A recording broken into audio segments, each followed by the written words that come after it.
ধুবুৰী জিলা সাপতগ্ৰাম পৌৰসভাৰ অন্তৰ্গত আনক ৱাৰ্ডত আজি মুখ্যমন্ত্ৰীৰ পকীপথ নিৰ্মাণ আঁচনি MMNPPNA SOPDGৰ অধীনত 2025-26 বৰ্ষৰ কেইবাটাও গুৰুত্বপূৰ্ণ পথ নিৰ্মাণ আৰু উন্নীতকৰণৰ কামৰ ৰঙা ফিটা কাটি শুভাৰম্ভ কৰে 10 নং বিলাসীপাৰা সমষ্টিৰ বিধায়ক চিপে চৰাই। কামসমূহ নবীন চন্দ্ৰ বৰদলৈ পথৰ পৰা 430 মিটাৰ পথ নিৰ্মাণ, সেৱক পথৰ পৰা 220 মিটাৰ পথ নিৰ্মাণ, নয়াহাট সাপতগ্ৰাম পথৰ 3144 মিটাৰ পথ উন্নীতকৰণ, সাপতগ্ৰাম মধুকেন পথৰ 630 মিটাৰ পথ নিৰ্মাণ, সাপতগ্ৰামৰ পৰা ভেলাকোবা পথৰ 580 মিটাৰ পথ উন্নীতকৰণ। উক্ত অনুষ্ঠানত উপস্থিত থাকে KSCৰ সন্মানীয় GM শ্ৰী মুকুল বৰুৱা ডাঙৰীয়া, সন্মানীয় সহকাৰী কাৰ্যবাহী অভিযন্তা ডাঙৰীয়া, সাপতগ্ৰাম পৌৰসভাৰ সন্মানীয় পৌৰপতি শ্ৰীমতী মালা মণ্ডল ডাঙৰীয়ানীৰ লগতে সাপতগ্ৰাম পৌৰসভাৰ বিভিন্ন ৱাৰ্ডৰ প্ৰতিনিধি আৰু সমাজৰ বিশিষ্ট ব্যক্তি তথা স্থানীয় ৰাইজ। News desk report, Arunodoy Assam. একেলগে পাঁচটাকৈ ৰাস্তাৰ কামৰ ইয়াতে মই উন্মোচন কৰিলোঁ আৰু বাকী ৱাৰ্ডত যি 4টা আছে তাৰো কামকেইটা মই আজিয়ে ইয়াত উন্মোচন চেণ্ট্ৰেলি কৰা হ'ল।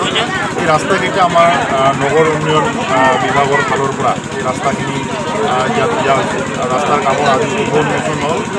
আগন্তুক দিনত এইখন সাপতগ্ৰাম পৌৰসভাৰ অন্তৰ্গত এই টাউনৰ বিভিন্ন সমস্যা, ৰাস্তা ঘাট পৰা আৰম্ভ কৰি আমাৰ চিকিৎসালয়ৰ সমস্যাই কওক, ৰাইজৰ বিভিন্ন আই মাতৃসকলৰ আঁচনিয়ে কওক, যুৱ বন্ধুসকলৰ বিভিন্ন নিবনুৱা সমস্যাই কওক, সাপতগ্ৰাম বাকী এখন ভাল সাপতগ্ৰাম এখন আদৰ্শ চহৰ নিৰ্মাণ কৰাৰ যিখিনি সা সুবিধা, এই গোটেইখিনি সা সুবিধা দিয়াৰ কাৰণে আমি দায়বদ্ধ।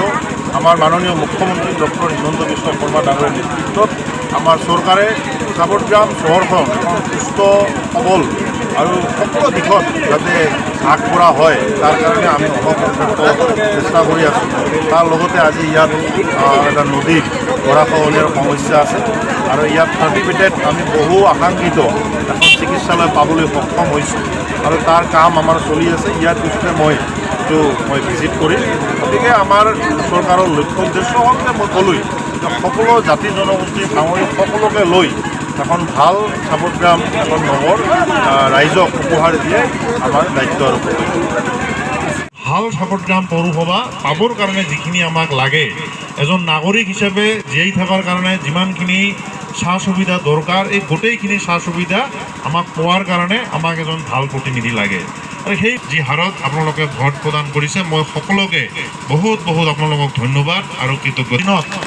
আমি একেলগে আমি এই সাপতগ্ৰাম পৌৰসভাখন, সাপতগ্ৰাম নগৰখন, সাপতগ্ৰাম টাউনখন আমি সুন্দৰভাৱে আমি আগবঢ়াই লৈ যাব লাগিব। আজি শুভ উন্মোচন কৰিলোঁ।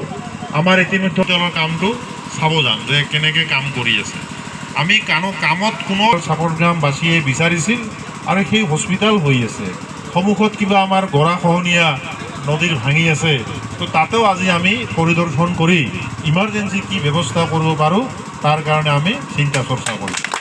সাপতগ্ৰাম নগৰখন, সাপতগ্ৰাম টাউনখন আমাৰ নিজৰ ভাই, আমাৰ নিজৰ দাদা, আমাৰ নিজৰ বইন, নিজেৰ মানুষ এই জায়গায় থাকে। গতিকে সাপতগ্ৰামেৰ